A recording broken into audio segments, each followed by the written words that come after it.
What can we say? The WNBA, the gift that keeps on giving. We got some interesting things to get into today. Everybody who wanted Cathy Engelbert gone and fired as WNBA commissioner, it looks like you may be getting what you ultimately wanted. We got to get into this. This is some wild stuff going on. Welcome to Keep the Vision. Make sure you like, comment, subscribe, share the channel, hit that bell notification, hype the video. Let's keep rolling. So, obviously, crazy CBA WNBA negotiations. So, the WNBA just got completely rocked by this huge news. All those rumors we've been hearing, they're true. Commissioner Cathy Engelbert is out, and it's not a quiet exit either. We're talking a messy situation with a ton of controversy and unhappy players. This is way more than just a new person in charge. It's a massive change for the league. And pretty much everyone on the inside is saying the same thing. This is incredibly good news for Caitlin Clark. It's like the biggest roadblock in her path just got cleared away, and she won't have to deal with all that friction. The fact that Clark hasn't said a word about it, that speaks volumes. It's like she knows a new era is about to begin. That came in, good money, good numbers, but prioritization remains a major issue. And the other major issue seems to be these players want Cathy Engelbert out of her seat as commissioner of the WNBA, and that may be a part of this CBA deal. Let's take a look at this here. I got a video for y'all to watch. We got to get into this article. It's time to stir the pot. Stir the pot. Keep cooking. Let's go. Here it says, ESPN analysts forecast when Cathy Engelbert could be fired from the WNBA. ESPN's Elle Duncan assessed what could be in store. For months, Look, this wasn't a shock to anyone paying attention. The entire WNBA community was basically screaming for a change. Engelbert was supposed to be this modern leader, but she ended up becoming the symbol of everything people were frustrated with. Her style just rubbed everyone the wrong way. We're talking fans, the players, and even some key people on the board were all pushing for her to go. They all felt like she was the one holding the league back from being as big as it could be. This wasn't some backroom whisper campaign. It was out in the open. A constant demand for a new direction. It just got so loud that it couldn't be ignored anymore. inevitable shakeup. Engelbert hasn't done a good job building relationships with players and has antagonized herself with several alleged comments that Napheesa Collier has called attention to in several interviews over the past couple months. We saw Napheesa Collier go on Kamala Harris, all type stuff, bombing on Cathy Engelbert nonstop. Here it says, and y'all gotta listen to the video. I got a video that y'all need to listen to. Because of this, there's a growing belief that Engelbert's job could be in jeopardy. Las Vegas Aces head coach Becky Hammon alluded to this during a November 12th interview with CNBC. Now, I played this for you guys by saying And the whole thing really blew up during the collective bargaining agreement talks. These negotiations are a huge deal. They decide the league's money and how players are treated for years to come. Word from inside was that there was a new offer on the table, a much better one with more money. But there was one major problem that kept holding things up. This issue of player prioritization. That problem, on top of everyone demanding Engelbert get fired, was threatening to sink the entire deal. It just shows you how much her leadership, or the lack of it, had become a massive roadblock for the league's future. Conversations, I would say they're probably going to look for a change in leadership. I just think it might be too fractured at this point, but we'll see. Hammon added. Oh, great. Now we got to get to this right here. This is where the juicy part is. ESPN's Elle Duncan addresses Cathy Engelbert's future.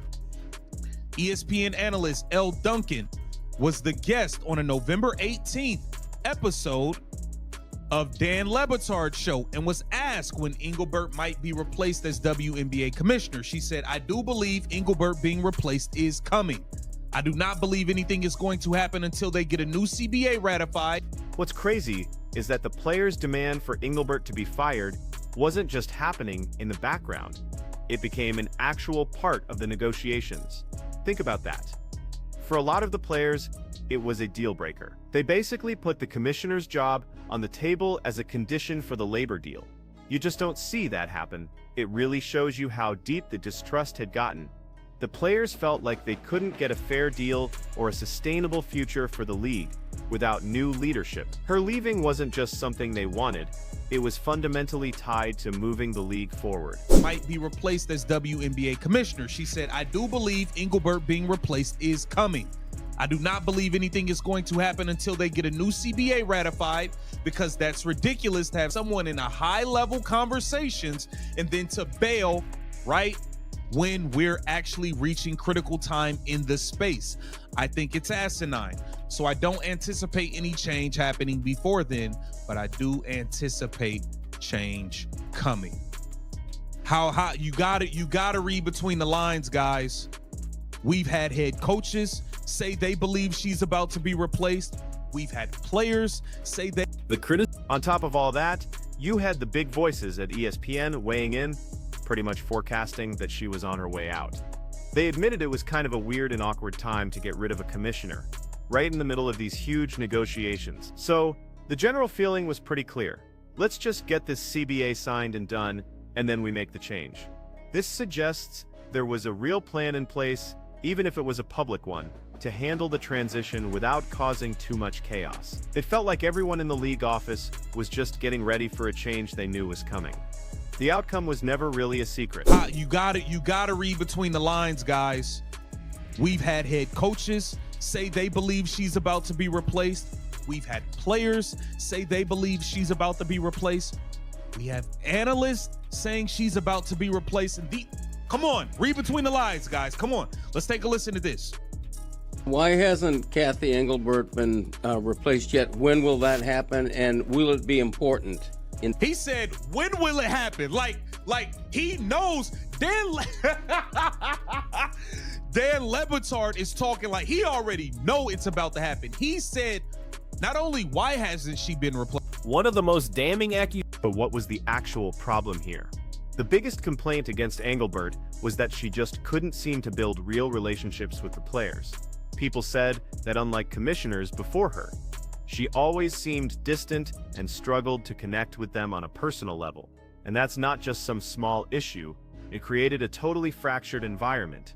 It destroyed trust and just made people resentful. That lack of a genuine connection, which is so important for a league commissioner, became this huge wedge that was pushing away the very athletes who are the heart and soul of the WNBA. Or at least the narrative that swirls. When it comes to Kathy, she doesn't necessarily have great relationships with the teams or the players. So if you're not, if you're not like currying favor with either side, I just don't know how you survive it. And I watched her, y'all, get booed mercilessly at the WNBA finals when we were in Phoenix. And I think it shocked her. I think it was really off-putting to her to see how she has become the villain in this story. And I think she's done a really good job raising capital throughout the years where it wasn't as easy to raise capital, where we didn't have numbers and metrics to prove that this was a great business strategy. But I also think that like the relationship has clearly And it wasn't just a general feeling. There were specific incidents that brought it all out into the open. Take Napheesa Collier, who's a huge voice for the players. She repeatedly and publicly called out Engelbert for comments she had allegedly made over the past few months. Collier was relentless with her criticism, just going after her nonstop. This kind of public friction from a star player couldn't be ignored. It just hammered home the story that the commissioner was completely at odds with her own players, which only made the calls for her to be fired even louder. Kathy Engelbert is done, you guys. Stick a fork in her. Stick a fork in her. You mean to tell me, because that's the one thing that we always would say. Well, but Kathy's with the owners, okay? The owners ultimately make these decisions. The owners are telling Kathy to do this, this, and that. She's with the owners. We're finding out otherwise, guys. We're finding out otherwise. And we saw this in an article that said, and I read this article over a month ago on this very channel where it said there are owners who believe and want Kathy Engelbert. And it wasn't just players.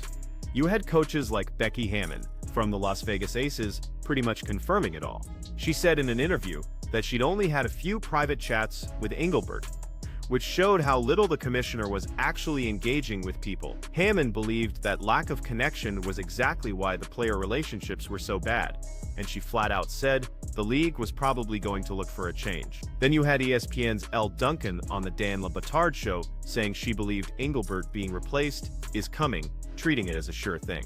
But even she said it was smart to wait until after the CBA was done. Even the way the question was asked, not if, but when, showed that everyone in the media knew it was a done deal. What's really interesting is how one NBA exec compared her to Roger Goodell.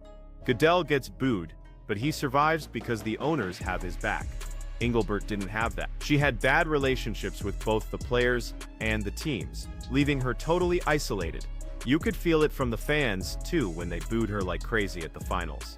She looked shocked, which shows how disconnected she was. Now, to be fair, she did some good things with raising money when times were tough, but that business skill couldn't fix the personal stuff. Like Elle Duncan said, the relationships were so broken they were never going to be fixed. The thing is, she didn't even have the owners fully in her corner. Turns out, a lot of them wanted her fired too. They just didn't want it to look like they were caving to player demands. So when you add it all up, the players, the coaches, the media, the fans, and even the owners, everyone knew her time was up. This is a massive reset for the WNBA right when stars like Caitlin Clark are blowing up. It's a chance to bring in a leader who can actually connect with people, mend fences, and help the league reach a whole new level.